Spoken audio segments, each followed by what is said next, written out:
What are we doing now, I hear you ask? So we are going to do some honing. The nice new tool there, honing tool.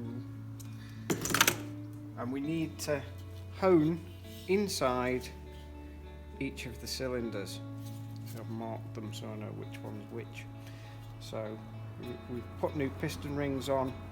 As the piston moves up and down within the cylinder, there's ever so slight crosshatch inside there, and that effectively allows behind the piston rings the oil to move freely up and down and keep everything lubricated basically. Now, as over time it wears, we can see some coating on the lip on the outside, so the honing will basically clean that all up. To complete this task, I'll use some WD-40 as lubrication, spray it in, and use the honing tool on the end of my drill, going in up and down motions to then hone each cylinder. And as you can see now, honed. So 4 more to do.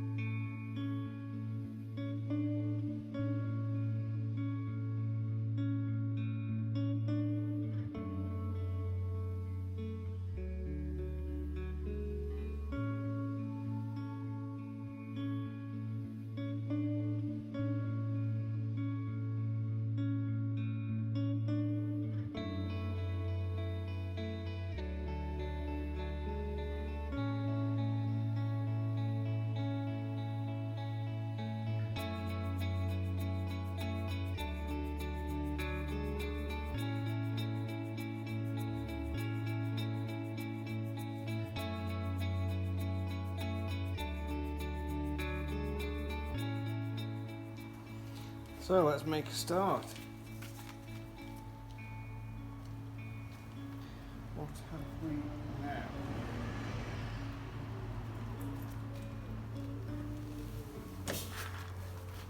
So on a Volkswagen Beetle, we don't have an oil filter on this engine, so we have an oil strainer. That then goes in there like so, and a cover goes over the top of it to stop that from leaking. We have some seals, so gasket paper type seals go over, then your strainer, then another seal, and on the nuts we've also got then some copper washers. And between all of that, it doesn't allow the oil to leak through. So make sure that all that's nice and clean. I've cleaned it all up and make sure that it's flush. I'm going to put one gasket on. I'm then going to fit in the oil strainer.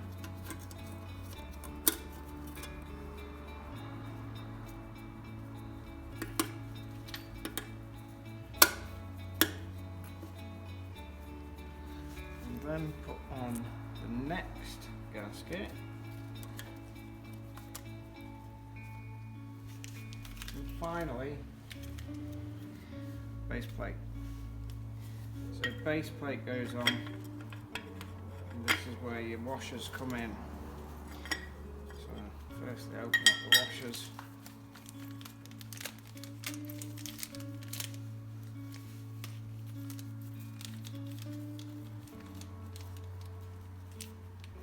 Put the bolts on, and at some stage in this car's past, someone's undone this.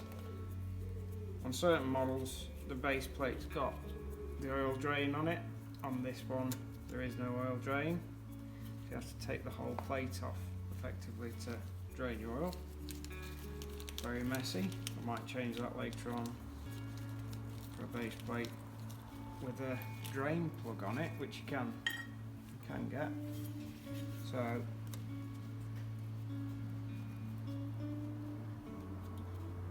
put the plate on.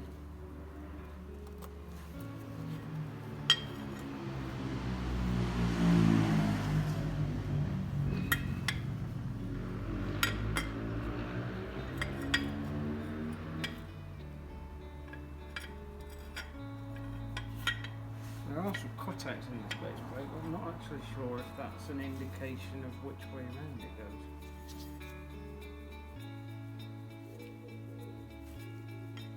Or whether it's just a coincidence. They don't seem to line up with anything.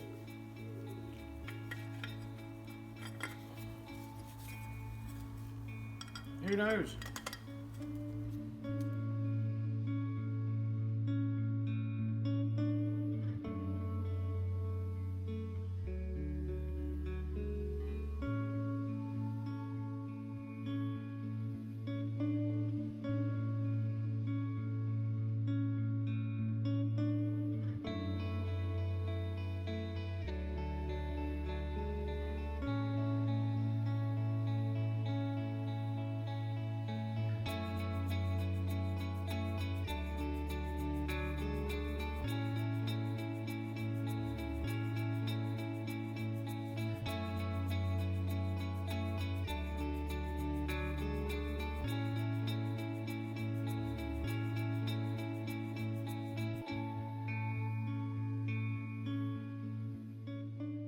Now we'll check torques setting on these and make sure that they're at the correct tightness. But for now, I just want to assemble everything.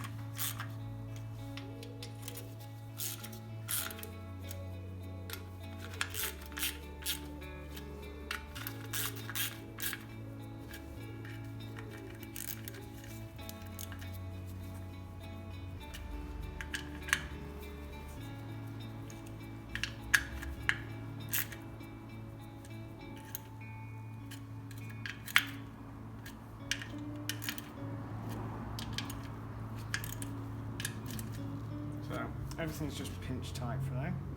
Next up, we're going to put the head bolts in. Now, there's two different lengths of head bolts, top and bottom. So depending on where they're going, we've got short ones in the top and we've got long ones in the bottom, based on current orientation, that being the top of the engine, that being the bottom of the engine. That then locates on the head in different positions so that you can tighten down the head. But in between the head and the engine we have the cylinders. So first got to put these bolts in so I can then put the cylinders in. Once the cylinders are in, I can then put the heads back on.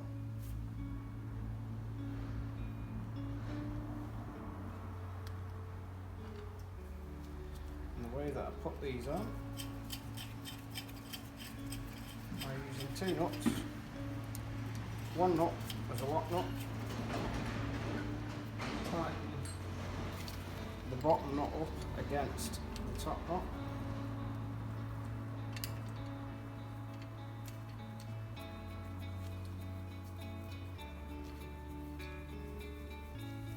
More ratchet would work, yeah. Once that's tight, we can then just tighten the whole thing down.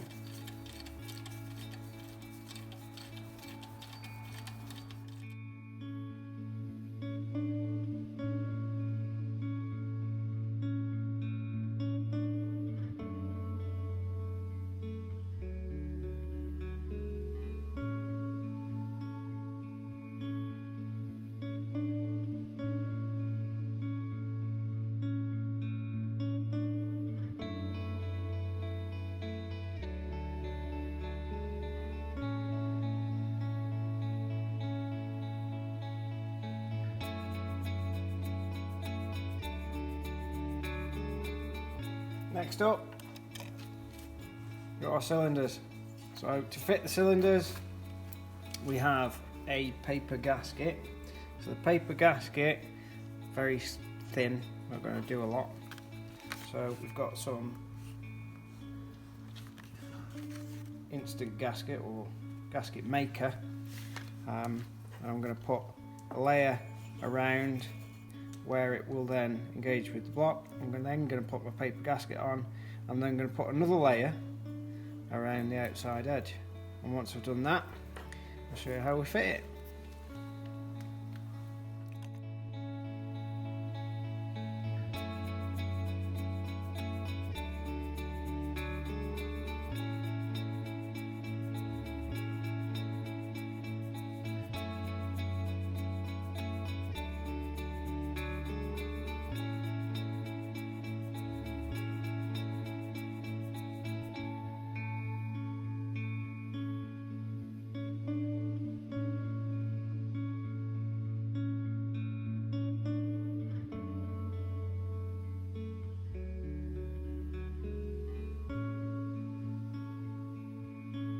Next, we're going to install the cylinder. So cylinder 1, this being cylinder 1.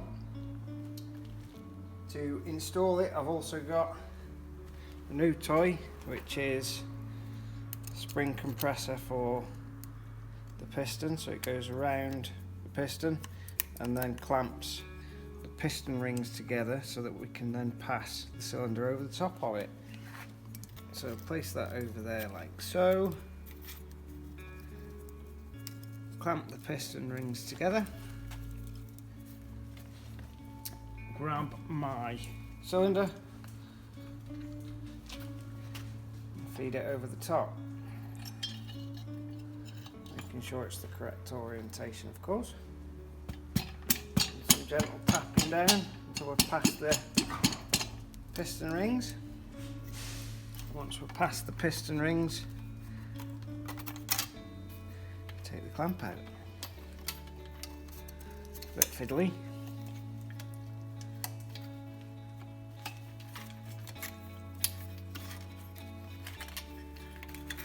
Okay.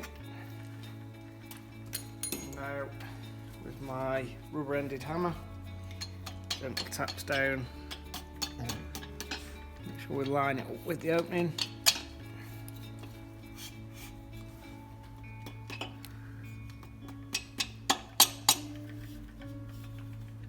Basically send it home.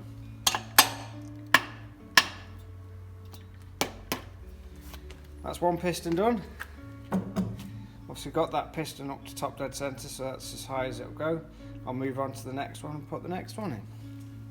Okay, so next cylinder can go on. Before I can do that, I want to bring the next piston up. So I'll hold the last cylinder in place, rotate the crank until the cylinder's in the highest position, so you can see that cylinder there. And now we're going to install cylinder 2. So, same as last time, we'll get our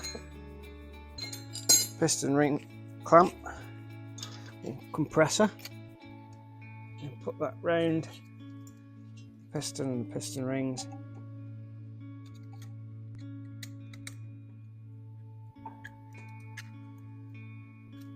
Once we've got it round there, clamp it tight, bring in the next cylinder, make sure it's orientated the right way around, so we've pre-gasketed, ready to go. Slide it over and then tap it in again till it's past the piston rings, then we can release the spring compressor. Get that out of the way.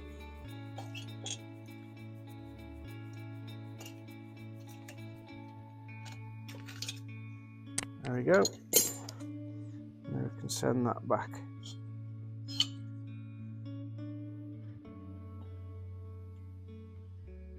All the way down. Get the old rubber mallet out, just make sure it's all the way. And next, something we must not forget, so I'll rotate the engine around a little bit there so you can see it. There is a heat shield. Very important this heat shield goes on, because there's a lot of heat coming off these, and we've got components that are going to go in here that we need to protect. So this slides in between and connects onto the bars there, and then slide it in under the first section there, and again just clicks in like that. So I've had the heads off, I've had them in the shot blast cabinet, cleaned them all up on the outside, so I've got a nice, not necessarily shiny, maybe dull, but clean aluminium faces everywhere. I didn't shot blast inside there, I kept away from it, but in doing so there's now a risk that there's shot blast particles, granules that are all inside the valves and inside it. So as much as I've cleaned it out to 100% confirm, I now need to take the valves out, and to do this I've got a valve compressor. So the valve compressor goes against the valve, push it together, so that's now compressing the spring, giving us access to the collets. So to remove the collets, ideally a magnetic screwdriver. So I'll get my magnetic screwdriver in there, flick the collet off, be very gentle and careful, you don't want to lose these tiny little collets. Take the next one out. Like so. Now we need to remember which valve goes where, so each valve is seated, so we want to make sure that we don't take them out of order. So I'm going to do these on an individual basis. So I'll now relieve the spring compressor. Now there is a risk the spring will spring out, so I've got to be careful not to lose any components. Now that I've released it, I can remove the spring and the end, and you can see there's particles on there from the shot blasting process. I can also now remove the valve, noticing that there is no valve seal on this one, but I can see behind there's one on that, there's one on that, there's a bit of one on that, so obviously that's where the valve stem oil seal's just completely worn down over time. So I need to clean the valve itself, make sure that it's all nice and clean, as well as cleaning all inside here and all inside the other side.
I don't know if you can see this one. If I take this valve out now, there is the remnants, you can see that, of a valve stem oil seal. On this one it is complete.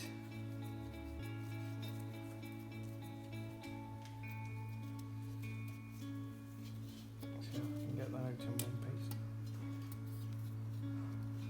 So that's what it should look like. Obviously this has been heated, cooled millions of times, so we're going to replace them as a matter of course.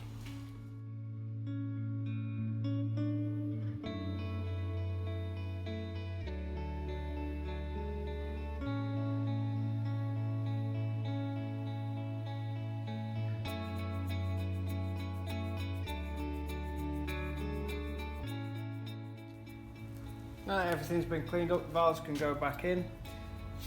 Valves all in a line. We've got some new valve stem oil seals to go on, so we'll put them over first.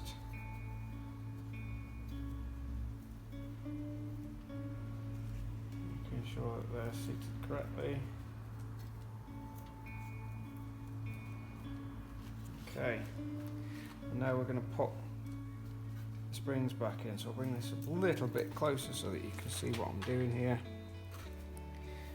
So I've got my spring, slot my spring over the top piece, get my valve spring compressor,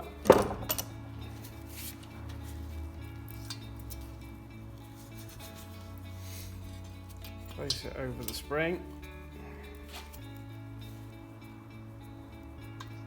and compress. Just make sure I've got good access. Now I need to put my collets back in. So to get my collets back in, I've got some grease here. So a little bit of grease, a screwdriver, got a bit of grease on the screwdriver, and then we're going to put a little bit of grease on the inside of the collet and use the grease on the outside to hold the collet with the screwdriver, feed it in,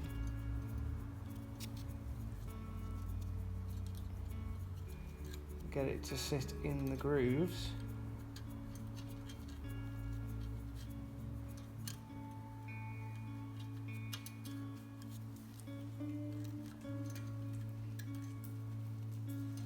It's very fiddly.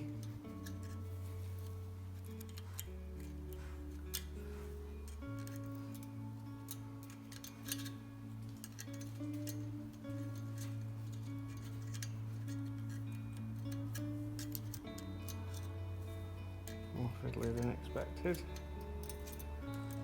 We're on. Next one. Again. A little bit of grease on the inside of the collet. That's going to stick it in place. And grease onto the screwdriver to the collet.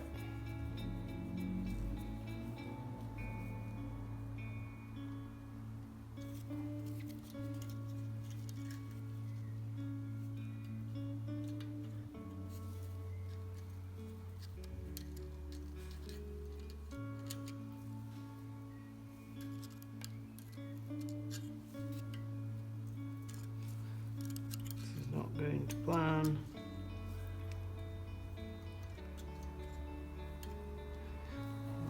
My magnetic screwdriver out actually.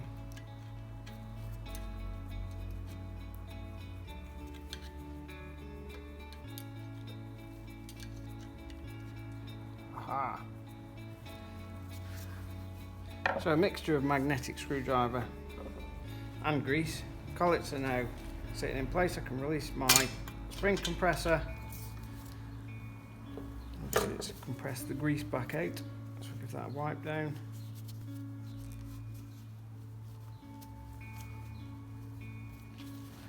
And there you go.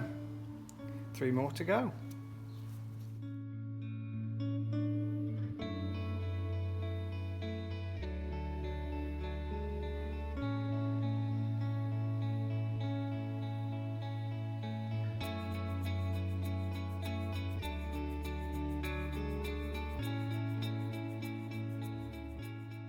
Okay, so next up we need to put the head on. When we put the head on, we need to also fit these push rod tubes. So the push rod, which is one of them, sits inside the push rod tube. Then there, it's a hollow tube that basically, as the engine's running, sucks oil back up into the head. So to fit the push rod tubes and the head, all needs to be done at the same time. And to make sure that nothing leaks, we've got some new rubber seals. So these rubber seals you'll see are chamfered on the edge, and the aim is that that chamfered edge then pushes in on one end, and then there's another chamfered edge gasket or rubber seal goes on the other end, and that one picks up in the head, so it's a sealed system. So I'll put the push rods in as I put the head on. The head, as we saw, has been prepped earlier on, so the head will pick up on this way around.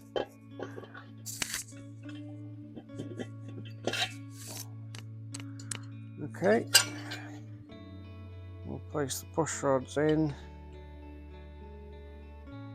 just loosely in situ, and we'll line them up before we then put the head nuts on, which will tie everything together.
Okay, so that's one side done for today. Nuts are on, not too tight. We've got to get the torque settings, and we've also got to tighten everything up in the right order. But that's good enough for today to hold down the cylinders and allow the gasket sealer to set. So tomorrow, onward and upward and on with the next side.